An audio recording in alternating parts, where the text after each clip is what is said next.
Shabbat Shalom. Shabbat Shalom. Iniciando a Shabbat gravação Shalom. aqui, pode dar sequência, Rabino, por favor. Muito bem. O tema de hoje é um tema interessantíssimo, né? Nós vamos falar de Hebreus capítulo 11, versículo capítulo 12 e 13. Mas para que a gente possa entender Hebreus 11, 12 e 13, nós temos que voltar no tempo. É feita uma grande confusão com relação a uma crença popular das pessoas que acreditam que quando a pessoa morre, ela tem dois destinos. Ou ela vai para o céu, mas não especifica aonde é o céu e qual é esse céu, ou ela vai para o Sheol, ou para o inferno, ou para a sepultura, enfim. Porém, existe uma história muito mal contada, inclusive as inteligências artificiais aí, elas usam não a realidade, elas usam comentários de teólogos sobre esse tema. Então, ali, eu pesquisei em algumas, eu vi que todas estão equivocadas. Esse estudo, quando eu comecei a fazê-lo, o que aconteceu? Eu procurei esmiuçar para poder compreender. Em 2 Crônicas, capítulo 21, versículo 12 a 15, vou fazer a leitura, para que a gente possa depois chegar em Hebreus. Diz assim: Então lhe chegou uma carta do profeta Elias, que dizia: Assim diz Jeová, Deus de Davi, teu pai, porquanto não andastes nos caminhos de Josafá, teu pai, e nos caminhos de Asa, rei de Judá, mas andaste no caminho dos reis de Israel, e fizeste Judá fornicar, assim como os moradores de Jerusalém, como fornicou a casa de Acabe, e também matastes a teus irmãos da casa de teu pai, os quais eram melhores do que tu. Eis que Jeová ferirá com um grande flagelo a teu povo, a teus filhos e as tuas mulheres, e a tudo que você tem. Tu também perecerás com muitas enfermidades e uma doença tal nas tuas entranhas que sairão das tuas entranhas por causa da tua persistente enfermidade. Aqui está falando que Elias manda uma carta para o rei Jeorão. Jeorão era filho de Josafá. Ele era rei de Judá. Elias, quando ele aparece a primeira vez, ele está no reino de Israel. Nessa época, os dois reinos eram separados. E agora ele está mandando uma carta já para no reino de Judá. Quando você vai pesquisar na cronologia histórica, você vai ver que o encontro que Elias teve com Acabe e Jezabel foi por volta do ano 874, mais ou menos. Esta carta que ele manda para Jeorão foi no ano 850. Se você pegar, como eu fiz, e eu fui contando os períodos dos reis de Israel e dos reis de Judá, deu mais ou menos, não é com precisão, uma diferença de 10 anos. Aí vem a seguinte pergunta: mas Elias não foi para o céu?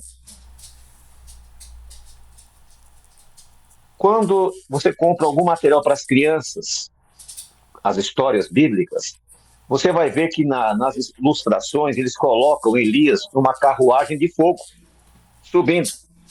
Quando você lê a Bíblia diz que uma carruagem de fogo separou Eliseu de Elias, porque Eliseu não saía da cola de Elias. E a Bíblia diz que um redemoinho levou Elias. Só isso. Não fala o local. Muito bem. 10 anos depois, mais ou menos, não temos precisão, porque nem os historiadores têm a precisão. É variável. Pode ser 5 anos para cima, 5 anos para baixo, não importa. 10 anos depois, aparece essa carta que está em 2 Crônicas. Será que havia um correio celestial que Elias, lá do céu, escreveu uma carta para o rei? Não havia profeta em Judá para fazer isso? Perceba que é uma coisa meio complexa, né? Outro detalhe. Elias, ele não foi, assim, um profeta tão extraordinário. Se nós compararmos Elias com João, o apóstolo, que teve as visões mais extraordinárias que qualquer ser humano possa imaginar. Foi um grande evangelista. Passou pelo, como se diz, tentaram matá-lo de várias formas. E ele foi jogado dentro de um caldeirão de óleo fervente e sobreviveu. Se nós compararmos com o profeta Daniel, se nós compararmos com Moisés, com Ezequiel, com Isaías, Malaquias e outros profetas, nós vamos ver que a comparação de trabalho é muito relativa. Ele teve uma missão que foi específica, que foi avisar o rei e a Jezabel dos 3 anos de seca. Depois ele faz um ou outro milagre e acabou o seu ministério. Só depois disso, só 10 anos depois que aparece essa carta. E aí eu pergunto, por que Elias teve esse privilégio de subir ao céu e morar lá com Deus? Aí você dizer, mas Enoque também foi. Porque a Bíblia diz que Enoque andou com Deus e Deus tomou para si. Ah, é? Será? Aí nós vamos para a Bíblia. A Bíblia tem que ser a resposta. Aí nós vamos pegar o grande profeta e apóstolo evangelista João, no capítulo 3, que a Bíblia chama também o que era mais próximo de Yeshua, né?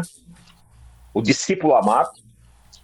João 3, versículo 13.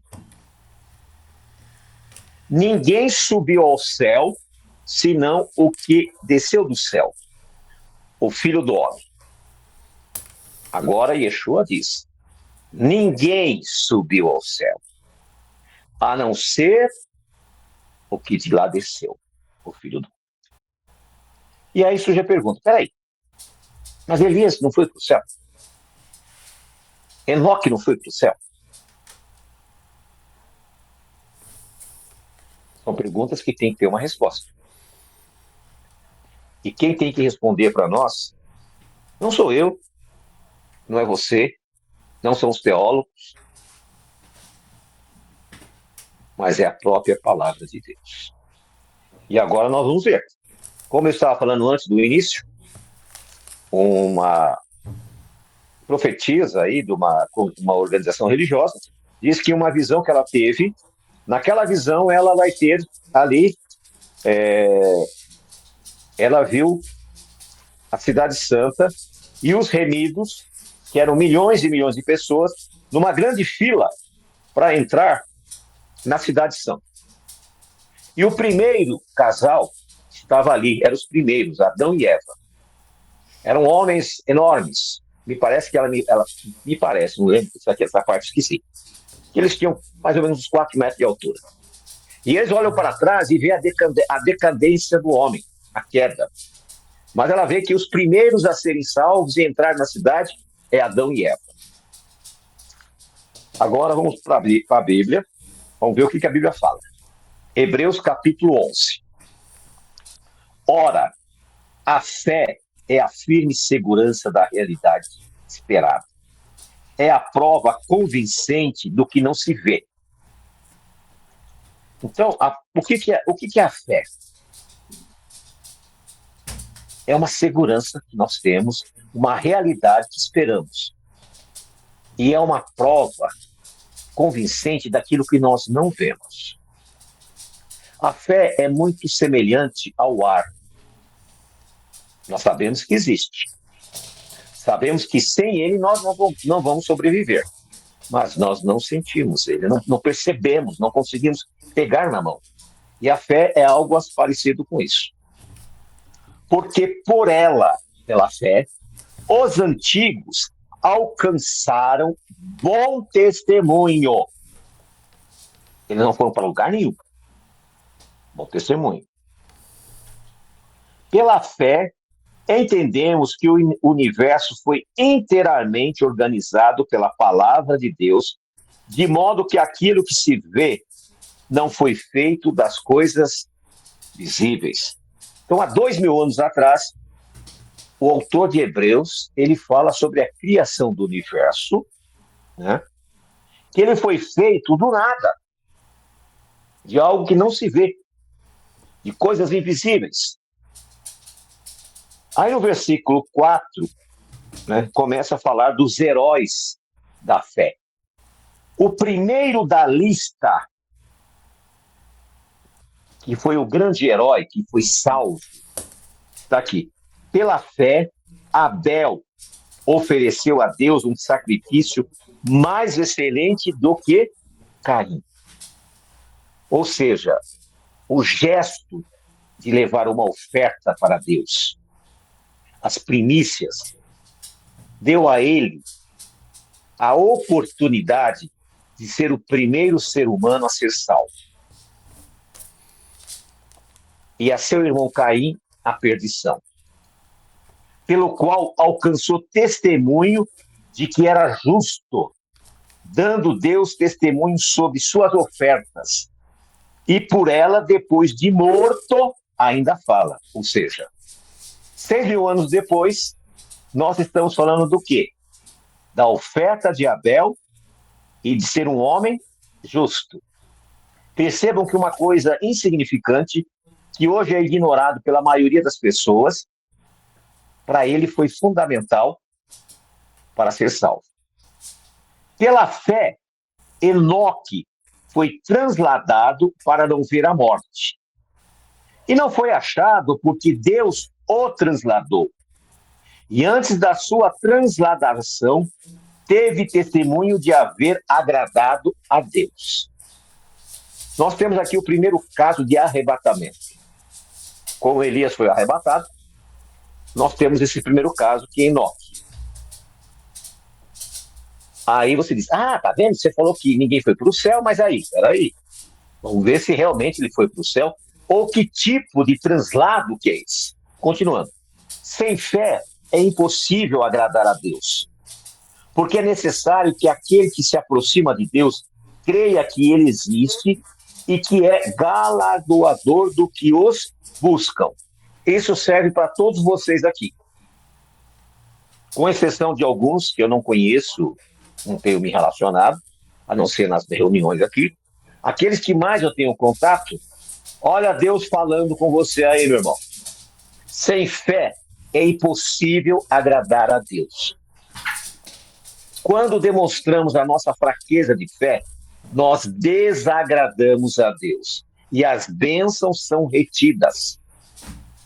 Aprenda essa lição. Muitas vezes nós queremos fazer do nosso jeito, do jeito de Caim. E não funciona. Abel fez do jeito certo. Você tem que ter fé. Fé é a esperança que vai acontecer. Do nada vai surgir alguma coisa. Isso que é fé. Pela fé, Noé, quando foi advertido por Deus sobre as coisas que ainda não se viam, ou seja, nunca havia acontecido um dilúvio, com reverência, preparou e por essa fé condenou o mundo e tornou-se herdeiro da justiça, que é segundo a fé. Com a atitude dele de obedecer a Deus para fazer um barco num lugar seco, numa situação que nunca havia acontecido, esse gesto dele condenou os demais. Por quê? Ele teve fé. E vai fazer um barco. Seja bem-vindo, Ed. E ele faz esse barco, e isso aí foi o motivo da condenação dos demais. Da mesma forma que hoje, se nós tivermos aqui entre nós um justo que cumpre Torá, conforme está escrito, que segue os princípios de Yeshua, aqueles outros que não seguem são condenados por causa desse. Porque se pelo menos um faz, por que os demais não fazem? É muito sério isso. Então reveja a maneira que você está lidando com a sua vida. Se você acha que de qualquer jeito você vai chegar a algum lugar, eu posso lhe garantir que não vai. As coisas aqui são muito sérias. A visão que Deus tem nos dado é uma coisa muito complexa, não é uma coisa tola. Ou nós nos tomamos um posicionamento diante de Deus de uma forma efetiva,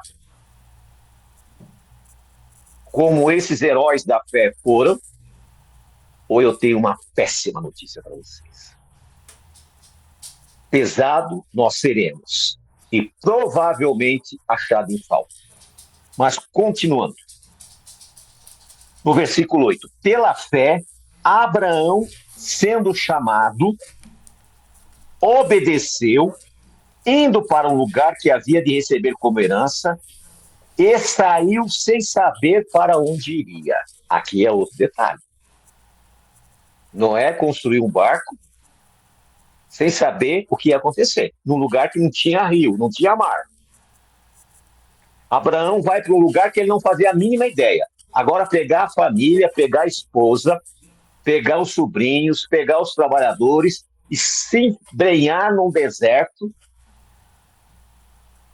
sem saber para onde ia. É a mesma coisa que Deus tem feito conosco. Tem nos chamado para ir para um lugar que nós não fazemos a menor ideia. Nós não conseguimos conceber a menor situação, o que vai acontecer. Mas é para isso que nós somos chamados. Pela fé, habitou como estrangeiro na terra prometida, como em terra alheia, morando em tendas, com Isaque e Jacó, herdeiros da mesma promessa. Porque esperava a cidade que tem fundamento, cujo artífice e construtor é Deus. Mas naquela época, há 4.000 anos atrás, Abraão já tinha a esperança que nós temos. A terra prometida que ele estava aguardando não era a velha Canaã, é a nova Canaã, é a nova Jerusalém. Muitas vezes as pessoas pensam que a esperança dele era aquela terra desértica. Não, não era. O que a Bíblia fala é que a esperança dele é a nova Canaã, a nova terra, que deve ser a nossa esperança. Pela fé também, a mesma Sara, sendo estéril, recebeu poder para conceber e deu à luz mesmo fora da idade, porque teve por fiel quem lhe prometera.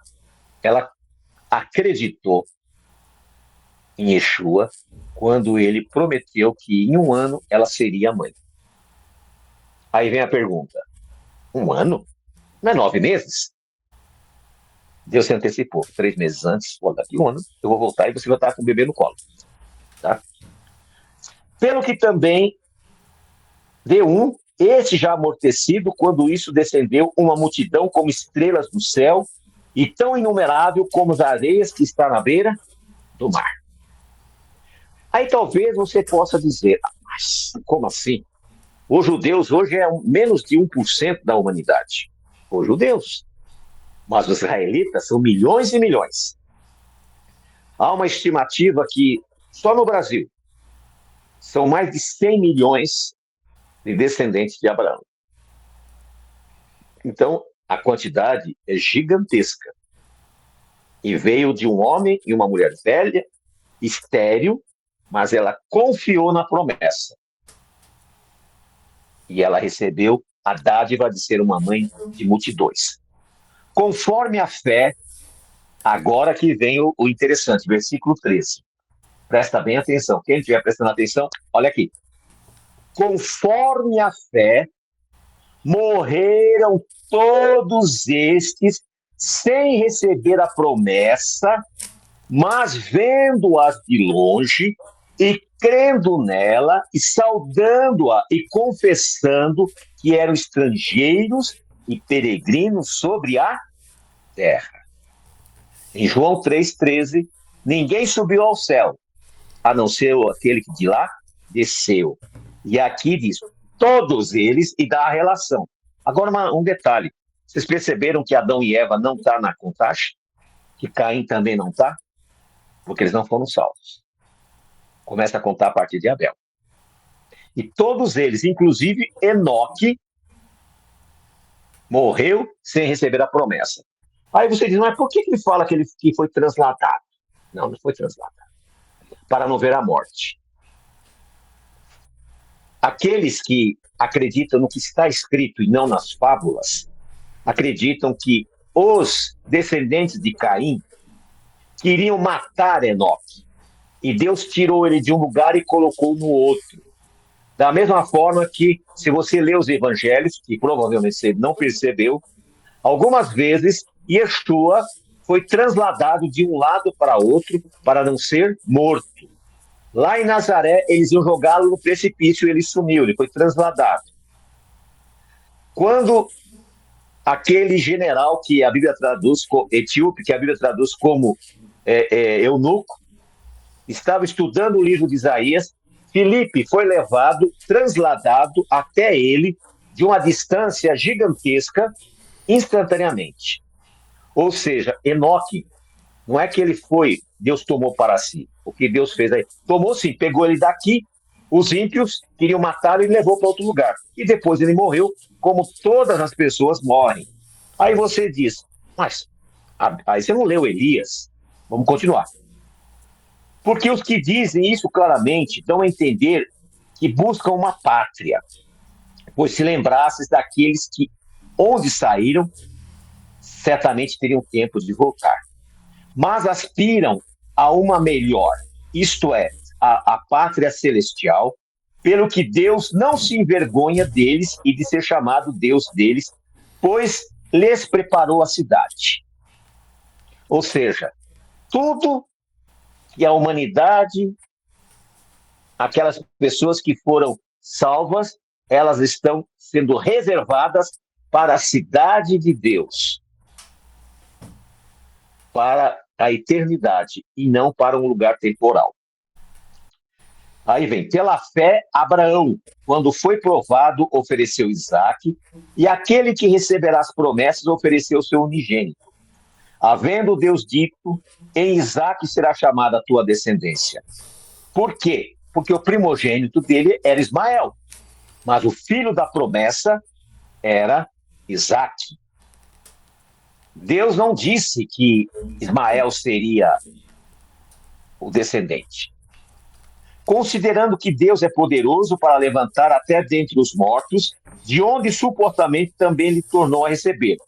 Aí vem, pela fé Isaque abençoou Jacó e Esaú, sobre coisas vindouras. Pela fé Jacó, ao morrer, abençoou cada um dos seus filhos, cada um dos filhos de José, e adorou apoiando sobre a extremidade de seu bordão.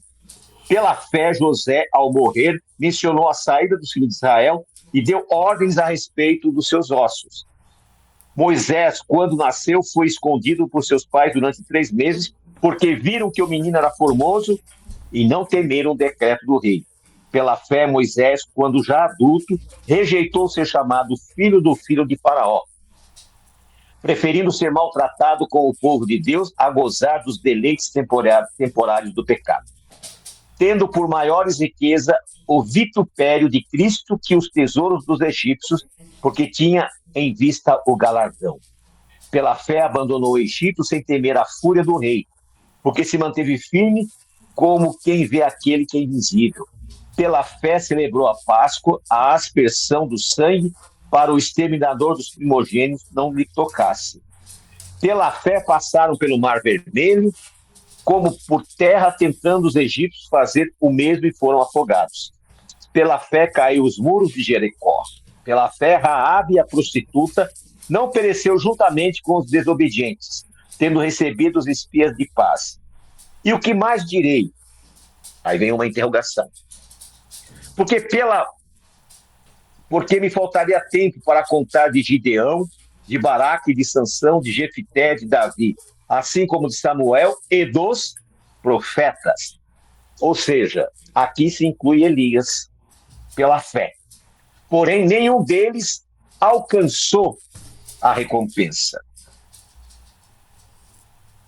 Apagaram fogos impetuosos, escaparam do fio da espada, revestiram-se de poder sendo fracos, fizeram-se fortes nas batalhas e puseram em fuga os exércitos estrangeiros. As mulheres, mediante a ressurreição, receberam seus mortos, mas outros foram torturados sem aceitar o resgate para obter melhor ressurreição. Outros experimentaram vitupérios e açoites e, além disso, prisões e cadeias. Foram apedrejados, cerrados, provados, mortos ao fio da espada, andaram errantes, cobertos de pele, ovelhas e cabras, necessitados, atribulados e maltratados. Homens dos quais o mundo não era digno, errantes pelos desertos, pelos montes, pelas covas e pelas cavernas da terra. E todos estes, mesmo alcançando bom testemunho da fé, não receberam a promessa, porque Deus proverá para nós algo melhor, para que eles não fossem aperfeiçoados sem nós. Ou seja, ninguém está morando no céu, a não ser Yeshua. Ninguém subiu ao céu, a não ser que ele desceu. Então, todas essas ideologias, fantasias teológicas caem por terra. Todos estão aguardando aquele grande dia, aquela grande manhã da ressurreição, da primeira ressurreição, quando Cristo aparecer nas nuvens do céu e os mortos ressuscitarem incorruptíveis e os vivos serão transformados. É essa a esperança que nós temos. Essa é a expectativa que cada um devemos ter. Por isso, da importância desse nosso estudo. É uma pena que os demais irmãos não tenham essa disponibilidade, porque eles estariam aprendendo coisas concretas, coisas efetivas, que não está sendo divulgada, porque os teólogos eles não estão preocupados com isso. Como nós temos uma única preocupação: a verdade vos libertará. Nós queremos libertar vocês dos dogmas, das crendices, e mostrar para você que a resposta não veio para a sua inquietude ainda pela falta de fé. Mas nós sabemos que muitos dos nossos irmãos têm sido despertados, e das nossas irmãs também. Muitas das nossas irmãs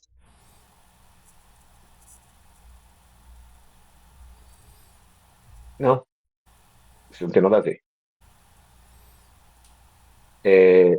Com relação a onde as almas estão, a Bíblia é clara. O corpo volta para a terra, o pó. E o fôlego de vida volta a Deus que o deu. Na ressurreição, o fôlego de vida vai voltar e vai entrar naquele corpo. Aí você vai dizer, mas peraí, faz milhares e milhares que a pessoa morreu. Existe uma história judaica que diz que nós temos no nosso organismo, na nossa medula, uma molécula chamada luz. Essa molécula traz toda a nossa história, toda a nossa vida, toda a nossa característica, como o DNA. Hoje se descobriu o DNA. Essa história judaica já é uma história milenar. Eles nem sabiam que existia DNA. E eles acreditam, e eu também creio, que quando nós morremos, o nosso corpo vira pó. Essa moléculazinha, ela fica ali. Quando, na ressurreição, o nosso espírito vai direto para esta molécula e ela vai se desenvolver e trazer nós de novo. Eu, quando ressuscitar, se eu passar pela morte, que eu não sei, ninguém sabe, Eu vou voltar com as minhas características. Não adianta eu querer voltar com a cara do Brad Pitt, o do George Clooney. Não adianta, eu tenho que ser eu. Você tem que ser você. As pessoas que você ama têm que ser elas. E essa informação está ali. Então, crer que existe um local, que existe almas que estão ali, um depósito de almas, isso é fantasia. Porque a Bíblia diz que no abrir e fechar de olhos, tudo volta à existência. Nós temos pessoas de várias idades aqui. Aí a pessoa que tem 40 anos fala, nossa, eu tô com 40 anos. Parece que nem passou. Quem tem 60 diz, nossa, tô com 60, parece que foi ontem. Quem está com 70 fala, poxa vida, já estou com 70 e parece que foi ontem. Por quê? O tempo é relativo. A gente não tem essa, sabe, aquela carga de tempo. A mesma questão é das pessoas que morreram há 5.000 anos e as pessoas que morreram há 5 segundos. Não existe relação de tempo. Então elas vão ser ressuscitadas e vão retornar à vida. Aí você, mas será? Ué, Deus não fez o homem do pó da terra? E não soprou nas suas narinas o fôlego de vida? E ele se tornou-se uma alma vivente? O que chama-se alma? É quando o corpo carnal tem o Espírito de Deus. O fôlego de Deus que nos dá. Aí você torna-se uma alma vivente. Quando esse fôlego de vida sai, a alma se dissipa. A matéria volta a ser pó. E esse espírito volta a Deus. E ele tem uma marquinha lá. E essa marquinha vai encontrar aquela molécula que eu falei que chama luz. E vai entrar em você. Isso eu estou falando da visão judaica. Mas não posso dizer que isso é real. Mas é o que eu imagino que seja mais lógico do que achar que existe um depósito de almas em algum lugar aí, não sei aonde.